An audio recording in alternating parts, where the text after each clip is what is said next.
Out of nowhere, Jake would start running and screaming very loudly. We ran towards him, but when we got to his tent, he was gone. We searched for him for hours, but found no leads. We started to wonder what we could have attracted with it. Did he get lost in the woods, or was he attacked by some wild animal? While looking for Jake, we found his tent torn apart and empty. We were stunned, not knowing what to think. That's when we found the letter written in blood. We froze, trying to process what was written. It was a direct threat, and the blood indicated that something terrible had sought Jake.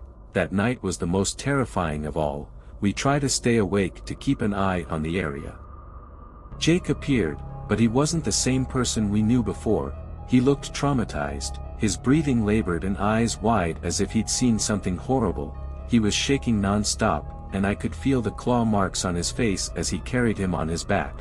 We ran as fast as we could, feeling the presence of the macabre crow following us closely. His piercing screams echoed in the forest, making my heart beat faster. I couldn't help but feel that we were being led into a final showdown. Finally, we reach a clearing and are faced with the ghoulish crow. He seemed to be protecting something, and I could feel it was something very important. The bird was enormous in size, like a bird of prey, and its claws were so sharp that they could easily tear apart anything that got in its way.